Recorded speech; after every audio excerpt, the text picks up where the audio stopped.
muuqaalkeena maanta waxaynu kaga hadli doonaa wadamada caalamka iyo hubabka khatarta ay isticmaaleen intii ay ku jireen dagaalada. sanadkii 1915 dalka Jarmalka ayaa hub bayloji u isticmaalay dalalka Mareykanka, Ruushka, Romania iyo Faransiiska. hubkan ayaa xambaarsanaa cudurka loo yaqaan glandris. cudurkani waxa uu caadi ahaan ku dhacaa fardaha iyo baqalaha, laakiin dadkana waa uu gudbaa. jeermiska ayaa dhiigga raaca, ugu dambeyn qofkuna waa uu qurmaa. dalka Japan ayaa ah dalkii isticmaalay hubkii ugu khatarsanaa ee baylojiga dabayaaqadii soddonaadkii iyo horraantii afartanaadkii qarnigii hore. diyaarado uu Japan ku garaacay bartilmaameedyo China ayaa uu ku riday cayayaan ay tagfidu ka mid tahay oo cudurka daacuunka lagu tallaalay ama koleeraha.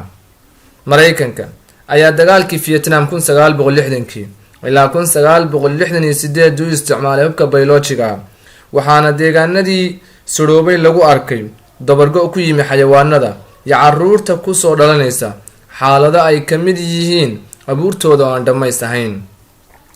wakaalada sirdoonka ee jamhuuriyaddii Ruudiska ahayd ee midabta koorka ahayd intii ka horeysay sanadkii 1879 ee ku taalay meesha uu hadda ku yaala dalka Zimbabwe ayaa xanuunka koleeraha ku beertay ceelashii biyaha ee deegaanada dadkii madowga ahaa ee mucaaradka ku ahaa dowladda.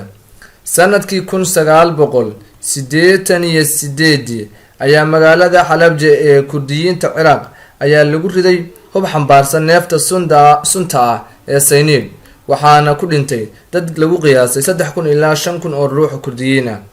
Ciraaq waxa ay suntan ku eedeysay Iiraan oo iyada iyo jabhaddii ay taageerisay Kurdiyiintu ay magaalada haysteen, laakiin Kurdiyiinta iyo inta badan duniduba waxay ku eedeeyeen ciidamada Ciraaq oo magaalada weerar dib u qabasho ku qaaday.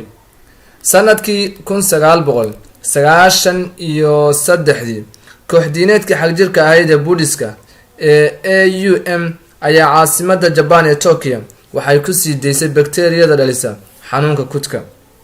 sanadkii 2001 weerarkii 11 Sebtembar kadib dhambaalo lagu dhex shubay budo bakteeriya kudka ayaa loo diray xafiisyo ay ka mid yihiin Congress-ka Mareykanka iyo xarumo warbaahineed iyo xafiisyo kale oo Mareykan si ay u gudbiyaan in loo isticmaalo dagaal ahaan.